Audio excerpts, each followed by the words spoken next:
하나님의 크신 은총이 가득하시기를 주님의 이름으로 간절히 축원합니다. 말씀 받기 전에 성도들과 한번 인사 나누겠습니다. 사랑합니다. 축복합니다. 사랑합니다.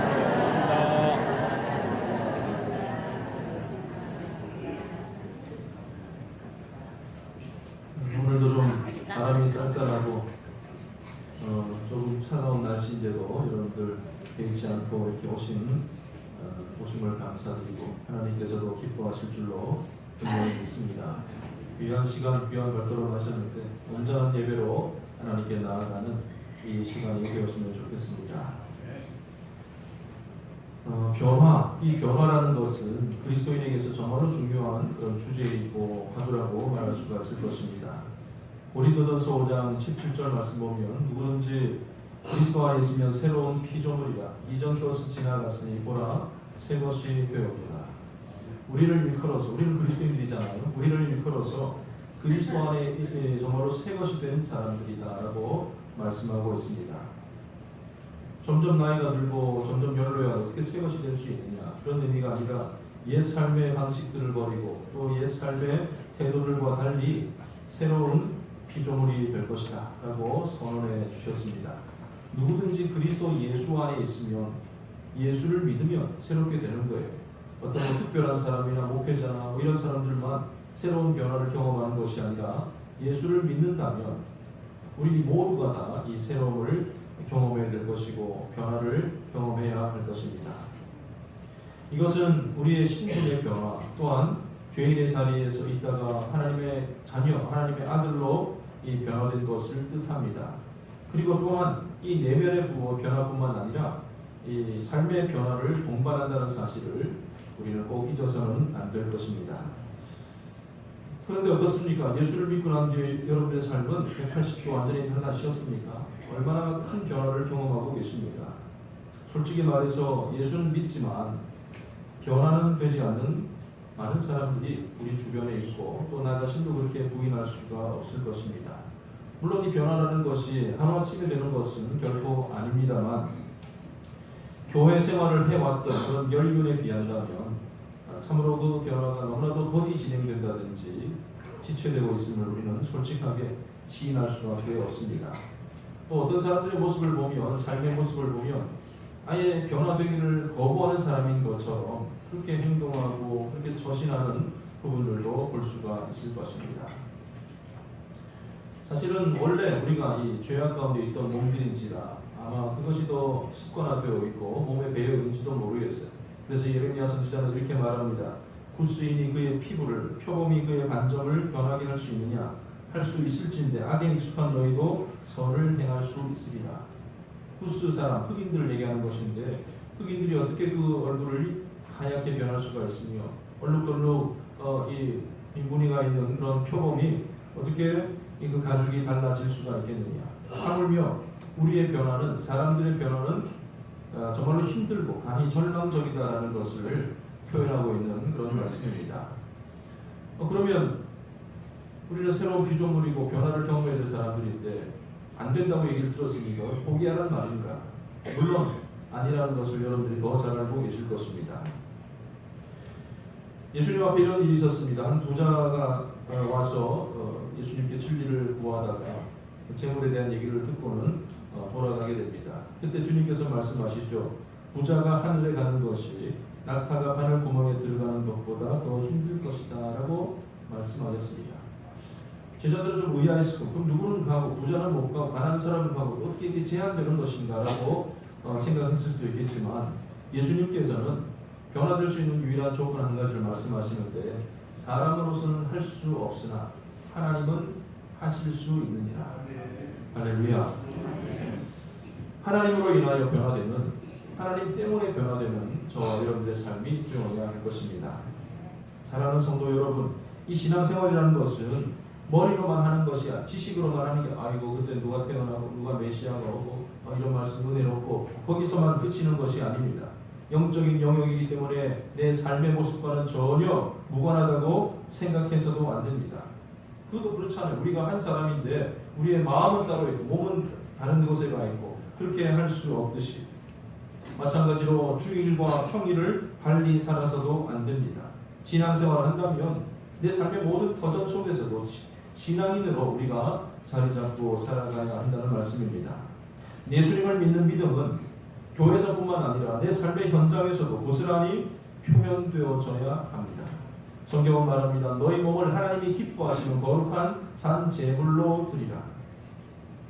그리고 우리 모든 삶의 모습들은 하나님께서 하나님 앞에 드려지는 영적인 예배다라고 말씀하고 계십니다. 그러니까 주일날 경건하게 은혜롭게 이렇게 말씀을 듣고 예배를 드리고 하나님께 나아왔다면 저 성전 문턱을 넘어서 내 삶의 자리로 가서도 여전히 그와 같은 경건함이, 거룩함이, 진실함이 계속되어져야 한다는 이 사실을 꼭 기억하시길 바랍니다. 그러니까 우리 예배는 찬송을 부르고 그런 것으로만 끝나는 것이 아니라 농사를 짓거나 직장을 가거나 공부를 하거나 모든 상황 속에서도 주님을 인식하고 하나님을 기억하고 살아라. 예배자로서 내 모습을 어떻게 보실까라는 것을 우리가 항상 기억하고 살아가야 할 것입니다. 루터와 그 이후의 종교개혁자들은 이 삶에 대한 총체적인 의미를 재발견해 나갔는데 중세시대가 아마 우리나라의 어떤 가부장적인 모습과 참 유사했나 보다. 남자들이 뭘 해서는 안 되고 하는 제한적인 부분들이 참 많았는데 루터는 1552년 결혼 생활에 관하여 이 글을 쓰면서 이런 말을 썼어요. 뭐 이것만을 가리키는 건 아니겠지만 남자가 아기의 기저귀를 갈 때에 하나님과 천사들이 미소를 짓는다. 이런 글을 기록하였다는 거죠. 다 짓는 것이 아니라 변화에 대한 마음을 열고 어떤 일이든지 할 수 있겠다는 주석가이자 목회자였던 이 윌리엄 티테일 목사님은 우리의 마음의 소원이 하나님을 기쁘시게 하는 것이라면 예배뿐만 아니라 물 빚는 것과 설거지, 구두 닦는 일과 말씀을 전하는 일은 모두가 하나일 것이다. 이렇게 말씀한 바 있습니다. 일터교회에서 예배하는 일은 예배당에서 목회자가 인도하는 예배와는 다른 종류의 예배가 아니라 그것이야말로 하나님께서 기뻐 받아주시는 그런 거룩한 산 제사라는 사실을 꼭 잊지 마시기를 바랍니다. 그러니까 내가 일하고 있는, 내가 머물고 있는 삶의 자리가 얼마나 중요한 것인가를 우리 늘 인식해야 합니다. 토마스 비컨 주교는 이렇게 말했습니다. 우리 구주 예수 그리스도는 목수였고 그의 사도들은 대부분 어부였으며 사도 바울은 천막 짓는 사람이었습니다. 무슨 말입니까? 그 자리에서도 얼마든지 하나님을 기쁘시게 하고 하나님께 영광을 돌릴 수 있는 예배자로서 살아갈 수가 있다는 것입니다.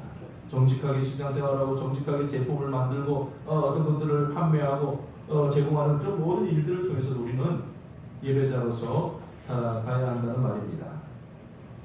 주일 예배 시간에 그래도 깨끗한 옷을 입고 정성스러운 예물도 준비하고 경건하게 예배를 드리듯이 이 삶의 예배도 우리가 잘 준비되어야 될 것인데 그러기 위해서 우리 가운데 이 변화가 너무나도 필요하다는 거예요.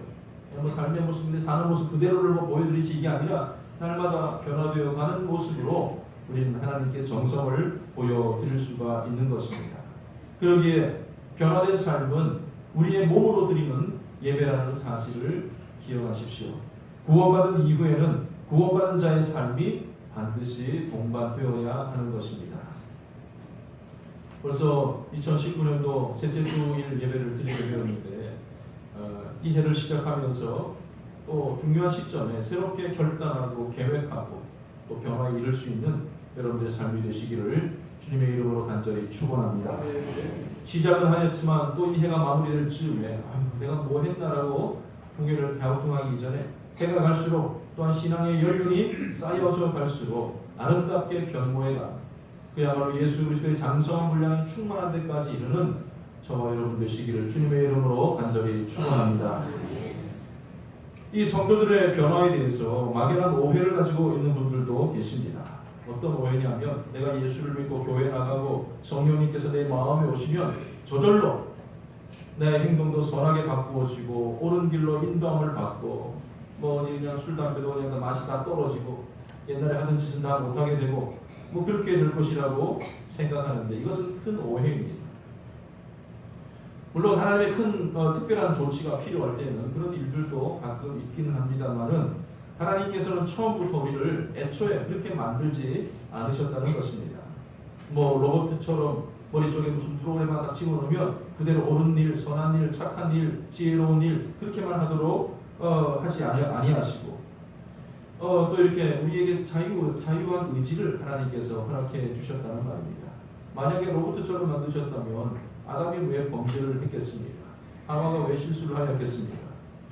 그냥 먹을 수 있는 것만 먹게 하고 착한 일만 하게 하도록 하시지 않았겠습니까? 하나님께서는 사람에게 진정한 이 찬양과 영광을 받으시고 또 교제하기 위해서 인간을 창조하셨는데 하나님의 형상대로 지원받았다는 것은 눈, 코, 입을 똑같이 생겼다는 것이 아니라 하나님의 어떤 성품, 하나님의 어떤 그런 일면들을 우리가 담게 되었 그것이 바로 우리가 가지고 있는 자유한 의지입니다. 그 자유의지를 통해서 자발적이고 의지적인 결정을 통하여서 하나님을 찬양하고 하나님께 나아오기를 기뻐하신다는 말입니다. 그래서 지금도 예수 믿는 것이 감사한 일이고 귀한 일이라는 것을 깨달아가는 성도들이 그래 내 삶의 모습들을 잘 정비해가고 하나님께서 어떤 것을 기뻐하실까 스스로 변화되고 고쳐나가기를 기다리고 원하신다는 사실입니다. 물론 우리가 간절히 그 일을 놓고 기도할 때에 성령님께서 우리를 도와주시지만 그리고 성령의 감동이 있을 때에 우리가 행동을 하고 어떤 행동을 멈추고 하는 이런 모든 부분에 있어서는 나 자신의 의지가 꼭 필요하다는 것을 우리가 알아야 하지 않겠습니까? 오늘 본문 말씀은 우리가 변화받을 수 있는 그 방법들에 대해서 몇 가지를 제시해 주고 있습니다. 지금까지 신앙생활을 해오면서 그래 내가 더 진실한 신앙이 되어지 더 훌륭한 믿음을 가져야지라는 그런 소망들을 다 가지고 계시고 또 삶의 목표들을 가지고 살아오셨을 것입니다.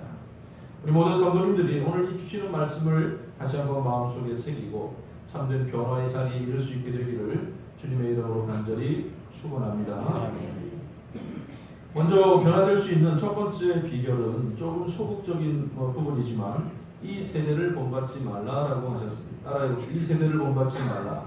이 세대를 본받지 말라. 이 세대를 본받지 말라. 이 세대를 본받지 말라. 이 무슨 본받는다는 것은 단순한 모방을 넘어서 그 자리를 흠모하고 또 그 자리에 가까이 나아가는 것까지를 말하고 있습니다. 무엇을 본받지 말라고 했습니까? 이 세대를 본받지 말아야 합니다. 우리는 세상 속에 살아가고 있고 또 세상의 지혜를 잘 습득해야 될 것이지만 세상이 흘러가는 대로 세상의 흐름에 물들지 않은 삶을 살아가야 합니다. 어떤 삶을 살아야 됩니까? 하나님께서 말씀하시기를 거룩하게 살아라. 하나님의 자녀답게 살아라. 교인답게 살아라라고 요청하고 계십니다. 구약의 이스라엘 백성들에게도 하나님께서 말씀하셨어요. 내가 거룩하니 너희도 거룩하라. 거룩하다는 게 어떤 뜻입니까? 어떤 게 거룩한 거예요? 천천히 말하는 게 거룩한 겁니까? 할렐루야. 이게 거룩한 거예요? 어떤 게 거룩한 겁니까? 히브리어로 거룩이라는 단어는 카도시라는 단어인데 이게 여기서 이 영어가 이 컷이라는 영어가 사용되게 됩니다. 그러니까 거룩이라는 것은 세상과 연결되어 있는 내가 뭣도 모르고 세상과 이게 관계를 가져왔던 그 부분들이 이게 아니구나 하나님이 기뻐하시는 것이 아니구나라는 것을 깨닫게 되었을 때 그것을 잘라내는 거기서 또 벗어나는 것이 바로 거룩이라는 사실 그것을 기억하시기를 바랍니다. 우리는 세상과 하나님을 경하여 섬길 수가 없습니다. 양다리를 거칠 수가 없다는 것이죠. 좋은 게 좋다는 식으로 신앙생활도 조금씩 하고 세상살이도 조금씩 섞어놓고 살아갈 수 없는 그런 존재라는 말씀입니다. 세상과 관련된 모든 생각과 가치와 신념들, 특별히 하나님을 대적하는 그 모든 흐름들에 대해서 커트할 수 있는 그런 자세가 바로 거룩한 삶이요 하나님의 백성들이 되어야 할 것입니다. 아닌 것은 단호하게 잘라내고 주님을 따라가야 한다는 말씀입니다. 여러분 상상해 보십시오. 예수님을 따라 신속하게 가야 되는데 주렁주렁 세상의 염려, 세상의 어떤 그런 가치들 이거 주렁주렁 매달고 갈 수가 있겠습니까? 달리기 하는 사람이 긴 이상한 옷 입고 못하잖아. 간편하게 단순하게 해야 기록을 낼 수 있듯이 주님을 따라가고 하나님 백성답게 살아가기 위해서 불필요한 세상의 염려라든지 세상의 모든 가치들 그 모든 것을 잘라낼 수 있는 이 세대를 본받지 않는 그런 결단이 그 용기가 오늘 우리에게 필요한 때입니다. 바울이 살던 시대와 지금 오늘날 우리가 살고 있는 이 시대도 별반 차이가 없는 것 같습니다. 오늘 이 세대가 오늘 우리에게 무엇을 가르쳐주고 있습니까? 불신자들은 세상으로부터 어떤 것을 배워가고 있습니까? 참으로 다양하고 여러 가지가 있겠지만 조금 뭉뚱그려서 큰 의미로 살펴본다면 이 세대는 우리에게 하나님 외에 다른 것을 자꾸만 섬기라고 요구하고 있습니다. 오늘날 세상 사람들이 섬김을 받아야 될 하나님의 자리에 떡하니 올려놓는 것이 있는데 가장 대표적인 것을 저는 돈, 재물이라고 말하고 싶습니다. 이 성경에서도 경고한 바가 있습니다. 세상 사람들이 돈을 벌고 그 돈을 사용하는 것 같아 보이지만 오히려 영적인 안목에서 보면 사람이 돈의 지배를 받고 살아가고 있는 그런 형편이라는 것을 우리가 파악하지 않습니까? 사람들의 생각에는 돈이 있어야 많은 것을 누릴 수가 있고, 돈이 있어야 참된 행복이 있고, 돈이 있어야 노후가 안정되고, 돈이 있어야 자기의 존재감도 인정받는다고 생각하게 됩니다.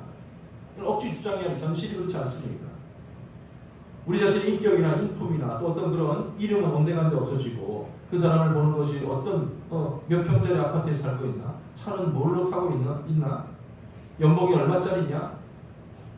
이런 것이 실질적인 우리의 인격을 대변해주고 있는 그런 시대를 살아가고 있는 것입니다. 아주 이기적인 생각들이 있죠. 그냥 아파트가 다 똑같은 아파트인 줄 알았는데 어떤 데는 큰 곳이 있고 또 젊은이들 혹은 이렇게 새롭게 출발하는 사람들 적은 평수가 가까이 오면 막 싫어요. 동네 물 흐린다고. 이기적인 생각들, 물질 만능주의, 출세지상주의 이런 모든 것들이 하나님의 자리에 다른 것을 올려놓고 다른 것을 섬기라는 그런 요구라는 사실.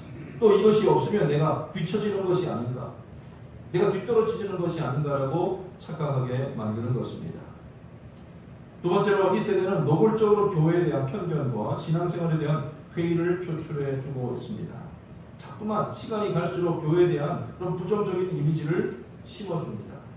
과거에만 해도 교회가 좋은 인식, 이 우리나라 선교 초기에만 해도 교회 복음과 함께 의료, 문화, 교육 이런 모든 부분들이 다 병행되다 보니까 교회 가서 하면 다 이렇게 좋아하는 상황이었죠. 점점 이게 말세의 징조이기도 하지만 점점 특별히 한국 교회가 무시를 당하고 멸시를 당하고 배척당하고 있는 그런 시대를 살아가고 있지 않습니까? 여러분들이 실제적으로 사회생활하면서 내가 예수님 믿는 사람이고 대원교회 다니는 사람입니다 라고 소위 커밍아웃 했을 때 어떤 반응이 돌아올 것 같습니까? 내가 대원교회 장로고 대원교회 권사고 집사요라고 말을 했을 때에 아이고 참 그런 줄 알았다고, 얼굴만 봐도 표정만 봐도 장로님 같다, 권사님 너무나도 인자이고 너무나 좋아 보인다, 이런 반응들 대부분 다 들었으면 좋겠지만 또 실제적으로 보면 세상에서는 보면 교회 다니는 사람이었구나, 그래 어떻게 하면 좀 속여 먹을까, 또 이런 다른 나쁜 생각을 하는 사람들도 참 많이 있다는 것이죠. 편견을 가지고 대합니다. 그래서 성도들조차도 예수 믿는다는 것을 밝히기를 꺼려한다든지, 세상에 살 때는 교회에서와는 달리 성도들도 내가 그냥 밝히지 말고 저들처럼 악랄하게 살아야겠지, 그렇게 하면서 거칠게 행동하고 그들과 동일한 방법대로 살아가려는 그런 삶을 택할 때도 있습니다. 또 우리가 본받지 말아야 이 세대는, 이 세대의 사고방식은 세상이 하나님보다 우리를 더 즐겁게 할 것이라고 믿게 합니다. 아이고 주일날 좋은 날, 주말 좋은데 왜 그 고립하거나 교회 가서 앉아있느냐, 아프면 적적하고 그냥 졸려 죽겠는데 왜 거기 가서 앉아있느냐라고 말을 하죠. 아니 세상에 나가봐라 얼마나 짜릿하고 즐겁고 좋은 것이 많은데, 세상에 훨씬 더 재밌는 건 많이 있는데 왜 누리지 않느냐라고 유혹을 합니다. 즐길 수 있을 때 즐기고 누릴 수 있을 때 누리고 쓸 수 있을 때 쓰라고 우리를 부추깁니다. 그러나 우리는 이러한 세상에서 이 세대를 본받아서는 안 됩니다. 시대의 흐름에 편성하고 유행을 따라가라고 우리를 유혹하고 때로는 강압적으로 몰아가는 분위기라 할지라도 바르게 보고 바르게 판단하는 성도님들이 되어야 될 줄로 분명히 믿습니다. 똑같이 가지고 있지 않고 똑같은 거 누리고 있지 않다 할지라도 그게 뒤처지는 게 아니에요. 로마서 6장 13절 말씀 보면 너희 지체를 불의의 무기로 죄에게 내어주지 말고 오직 너희 자신을 죽은 자 가운데서 다시 살아난 자 같이 하나님께 드리라라고 말씀하셨습니다. 그리고 너희 지체를 의의 무기로 하나님께 드리라라고 우리에게 요구하고 있습니다. 사랑하는 성도 여러분, 세상의 흐름대로 우리 자신을 내맡기지 마시기를 바랍니다. 시대의 흐름과 유행에 아무런 판단 없이 방치되어서는 안 됩니다. 흘러가는 곳은 한 곳밖에 없는 거예요. 이 세대를 분별력 있게 바라보고 하나님의 뜻이 무엇인지를 날마다 되새기며 살아가는 이 모든 성도님들 되시기를 주님의 이름으로 간절히 축원합니다. 이렇게 처음에는 본받지 않는 데 불필요한 것들, 하나님의 뜻과 위배되는 부분들을 잘라내는 것에서부터 시작하였다면, 두 번째 단계는, 우리가 변화될 수 있는 두 번째 비결은 우리의 마음을 새롭게 하는 것입니다. 너희의 마음을 새롭게 하라. 특별히 금년도 2019년도를 맞이해서 아직 한 달이 채 지나지 않은 이 새해에 우리에게는 좋은 기회가 된 줄로 믿습니다. 새로운 해를 맞이하면서 우리는 많은 결단과 다짐들을 하게 됩니다. 마음을 붙들어 매고 새롭게 하는 것은 바로 지금 이 순간에 또 결정해야 될 그런 부분 아니겠습니까? 참 우리의 마음이라는 게 참 중요한데요.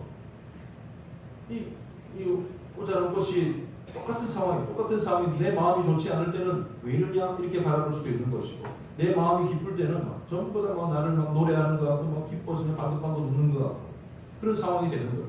배우자를 바라보는 눈길도 그렇습니다. 마음이 막 안 좋을 때는 뭐 이러면서 그냥 밥 먹는 것도 싫고 모든 게 보기가 싫은데, 마음이 좋을 때는 어떻습니까? 그 사람이 배우자가 뭘 한 게 아니고 바뀌어진 것도 아니고 그 모양 그대로 가만히 있는데도 내 마음이 좋을 때는 막 모든 게 다 사랑스럽다고 그러잖아요. 어떤 분이 그러는데 얼굴에 얼큰 자국도 그 속에 사랑이 가득 담겨있는 것 같이 봅니다. 우리 마음을 중심을 잡는 게 참 중요합니다. 그런데 그 마음을 다잡는 것이 사실 쉬운 일은 아닙니다. 끊임없이 잡념들이 떠오르고 옛 생각에 사로잡힐 수도 있습니다. 근심과 걱정에 노출될 수도 있습니다. 그래서 그 마음을 잘 붙잡기 위해서 사도 바울은 고백하기를 나는 날마다 죽노라, 나는 날마다 죽는다라고까지 말하였습니다. 내가 주를 위해 살아가겠습니다. 주를 믿는 자로 살아가겠습니다. 이런 마음의 새로움을 위해서 옛 자를 죽이고 옛 습관을 죽이고 옛 감정을 죽이는 철저함 속에 자기 자신을 신앙적으로 관리해 나갔던 것입니다. 여러분, 우리 마음속에 아니면 마음속에 생각인데라고 할 것이 아니라 어떤 생각이든지 정말로 경건하지 못한 생각들, 하나님의 뜻과 위배되는 그런 생각들이 지나가거든요. 누군가를 미워하고 어떤 뭐 이렇게 좀 질투하고 험담하고 싶은 그런 마음들이, 생각들이 지나가거든 그대로 방치해두지 마시기를 바랍니다. 거기서부터 철저하게 다루어져야 됩니다. 에베소서 4장 22절 말씀 보면 너희는 유혹의 욕심을 따라 썩어져가는 부습을 따르는 옛사람을 벗어버리고 오직 너희의 심령이 새롭게 되어 하나님을 따라 의와 진리의 거룩함으로 지으심을 받은 새 사람을 입으라. 이 말씀 마음속에 꼭 새기시기를 바랍니다. 우리의 마음이, 무엇보다도 우리의 마음이 새로워지기를 기도하시기를 바랍니다. 이 일을 위해서 성령님의 도우심을 간절히 구하시기를 바랍니다. 또한 이 일을 위해서 여러분들의 의지적인 그런 모든 노력들도 다하시기를 바랍니다. 구하는 자에게 하나님께서 새로운 마음을 허락하여 주실 줄로 분명히 믿습니다. 사실 성경에 나오는 인물들을 보면 처음부터 믿음의 길을 걸어가기에 적합한 사람들은 거의 없다고 볼 수가 있습니다. 대부분 사람들은 성격적으로나 환경적으로나 결함이 있거나 문제가 많은 사람이었습니다. 그러나 그 자리에 머물지 않고 변화된 사람들이었습니다. 마음을 바꾸었던 것이죠. 그들의 변화는 우리의 삶에도 희망을 안겨다 줍니다. 오늘 이 로마서를 기록한 바울은 어떤 사람이었습니까? 참 두려운 사람이었는데 그냥 막 욱하고 성질 부리고 이런 사람들은 사실 별것 아니에요. 근데 이 사람은 철저하게 배우고 지식적으로 훌륭한 사람이고 철두철미한 사람인데 그 지식을 통해서 사람들을 옥죄어가는 아주 잔인한 그런 사람들이었습니다. 법적으로 허가를 받아서 정식으로 그리스도인들을 박해하였습니다. 자신이 세워놓은 치밀한 계획에 따라서 교회 지도자들이 돌에 맞아 죽어가고 그들이 체포되어 갈 때에 음흉한 미소를 짓던 사람이 바로 바울이었습니다. 그러나 예수님을 만나고 그는 변화를 경험하게 됩니다. 그는 특별히 그의 생애 동안 주님의 음성을 친히 3번 정도 듣게 됩니다. 그런데 그 변화의 원인이 음성을 듣고 특별한 경험 때문이라고만은 말할 수가 없을 것입니다. 그 경험을 힘입어서 그 자신의 옛 삶의 방식들을 모두 다 내가 배설물로 여길 마음, 나는 죄인 중에 괴수라고까지 표현하면서 날마다 회개하고 그 마음을 다스려 나갔던 것이죠. 변화된 마음, 변화된 그의 삶은 전 세계 복음이 전파되는 기초를 다졌고 아시아와 유럽 각지의 교회가 설 수 있는 소설이 된 줄로 분명히 있습니다. 여러분, 예수님의 제자들 중에 성격이 아주 급한 사람이 있었는데 누굴까요? 아이고, 너무 빨리 물어봐네. 예수님의 제자 중에 성격이 아주 급한 사람이 있었는데 누굴까요? 보통 베드로를 떠올리는데 베드로만큼 그냥 뭐 성격이 아주 급한 사람 바로 요한이라는 사람이었습니다. 오죽했으면 별명이 우레야 천둥치듯이냐 뭐 한마디 뭐 있으면 그냥 우르릉 할 정도로 그런 사람이었습니다. 원래 요한도 베드로와 같은 어부였는데 보통 상식적으로 낚시하고 그러면 뭐 차분한 성격도 물고기 잡지 않겠냐라고 생각할지 모르겠지만 바다에서 고기를 잡는 것은 차분한 게 아닌 것 같아요. 그래서 흔히 하는 말들이 강태우, 이 강에서 밑불 낚시하는 사람들은 돌을 닦고 정신 수양하려고 착 넣었다가 조용히 있다가 혼자는 이런 정도. 바다에서 하면 넣었다는 고기 잡으려고 그냥 간다고 그러지 않습니까? 갈릴리 바다에서 급히 변하는 어떤 기후에 적응을 해야 될 것이고 그물을 내리고 올리고 쏜살같이 그 물고기들을 쏟아붓고 모으는 그런 모든 일들을 그 환경을 통해서 볼 때에 급한 사람이 될 수밖에 없는 사람이었습니다. 그 정도 급한 사람이었으면 아마 사역을 해도 빨리 죽었을 것 같아요. 예수님이 부활승천하시는 다음에 복음을 전하다가 금방이라도 순교 당했을 것 같지만 예수님께서는 그에게 특별한 임무를 부여해 주십니다. 십자가 아래 있던 요한에게 보라 내 어머니라 마리아를 소개하고 어머니를 돌보아 줄 것을 요청하게 되는 거죠. 미루어 짐작해서 계산을 해보면 이때 마리아의 나이가 한 50대 초반 정도 되었으리라 보여집니다. 마리아가 죽을 때까지 그 마리아를 돌보고 또 마지막 때까지 아모스는 유배를 당하는 순간까지 서신서를 쓰고 또 예수님께서 보내주시는 특별한 계시를 보고 요한계시록을 기록하였다. 예전 같으면 할 수 없는 일이었겠지만 차분하게 그 마음을 바꾸고 누군가를 돌보고 복음을 증거하고 이 복음서를 기록하는 계시록을 성경을 기록하는 그 자리까지 나아가게 되었던 것입니다. 원래 그래라는 것은 우리가 주장할 수 없을 것 같아요. 원래 성격이 그러니까 라고 하면서 끝까지 그것을 고수할 필요가 없고 또 변화될 수 있다는 것을 여러분들이 꼭 알아야 할 것입니다. 오늘 여기 계신 여러분들 중에서도 이런 변화, 예수 믿고 나서 달라진 모습들을 얼마나 많이 또 이 증거로 가지고 있지 않겠습니까? 목사님, 저는 옛날에는 뭐 이런 사람이었는데 지금 이렇게 바뀌었어요. 이런 간증들을 저는 수도 없이 들어보았고 여러분들을 통해서도 들을 수가 있을 것 같습니다. 근데 사실 우리 대원교회 같은 경우는 좀 불리한 면이 있어요. 왜냐하면 이 모든 게 이제 오픈되어 있는 이 지역 사회에서 서로의 사생활들을 아는 분들이 너무 많아요. 교인들뿐만 아니라 교회 밖에 있는 분들도 나가서 이제 모르는 동네 어르신들 붙잡고 얘기하면 누가 장로됐다며? 이러면서 뭐 물어보는 거예요. 다 알고 있어요. 교회에 있는 분들을.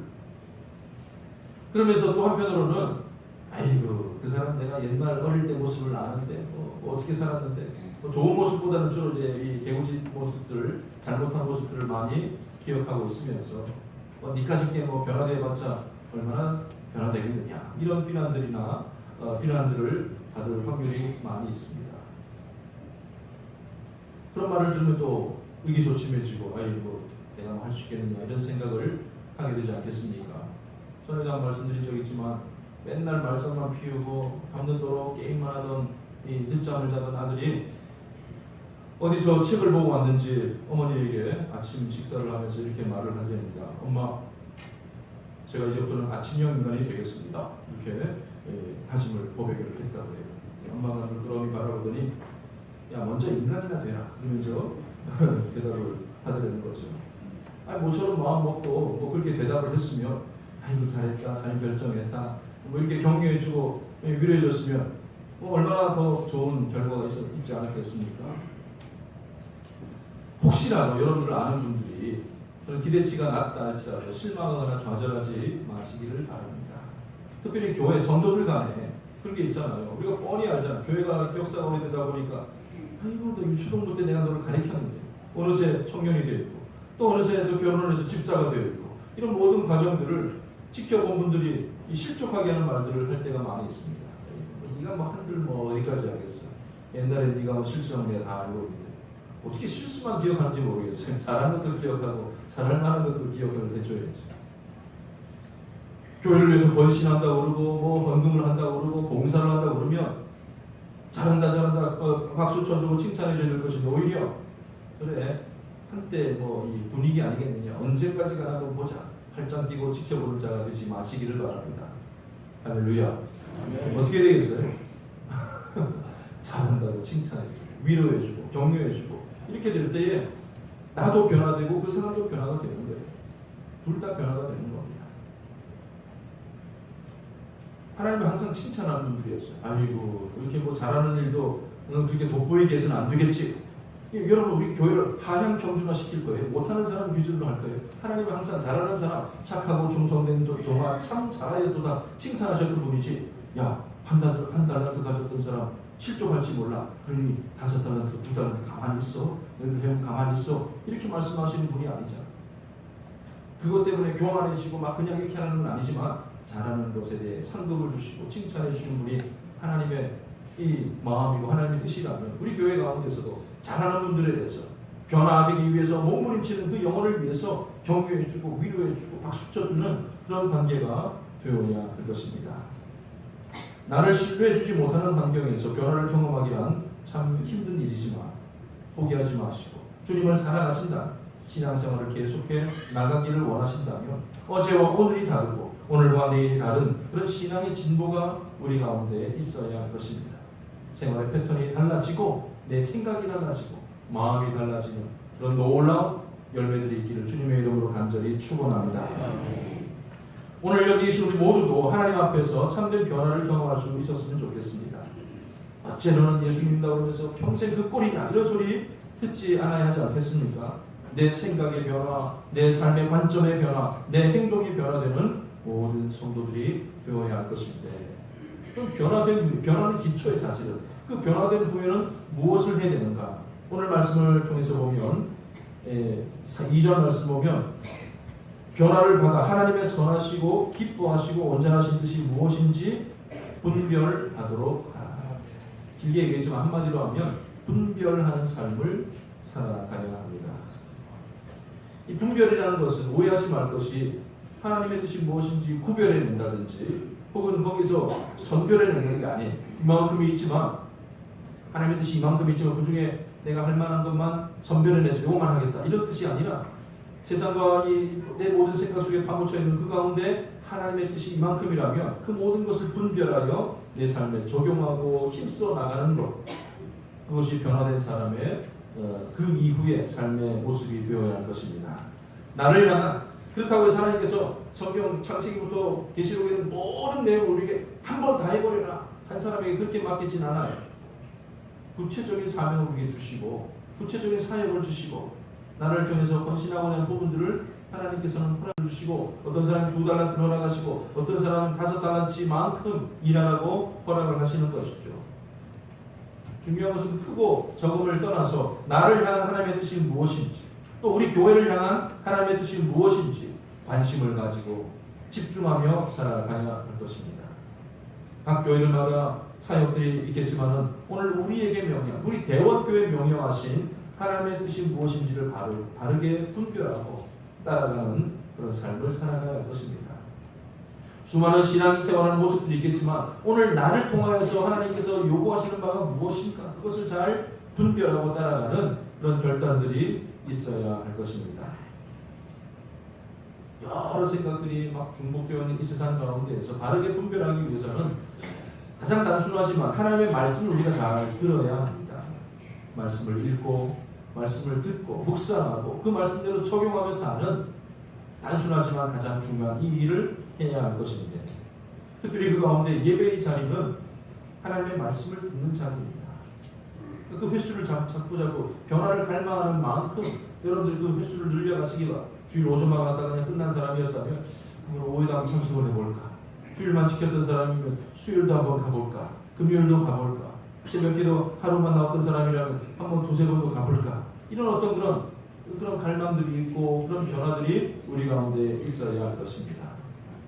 그러면 말씀을 듣게 되는 것이고 그 말씀을 통해 삶의 뜻을 찾아가게 되는 것입니다. 기도의 자리도 마찬가지. 기도의 자리는 말씀을 듣는 자리. 기도라고 하면 하나님께 주문하는 자리로 알죠. 하나님 뭐 이것도 해주시고 저것도 해주시고 그렇게 알고 있지만 사실은 기도하는 자에게 하나님께서는 말씀을 해주시고 내 마음속에 하나님의 뜻을 전달해 주십니다. 예배와 기도와 이런 모임들을 통하여서 주의 말씀을 듣는 여러분들 되시기를 바랍니다. 또한 실제적인 사역을 통해서 우리는 하나님의 선하시고 기뻐하시는 일에 동참해 갈 수가 있습니다. 많은 다양한 일 아니라 어떤 일들을 내가 반드시 필요한 그 일을 우리에게 허락해 주십니다.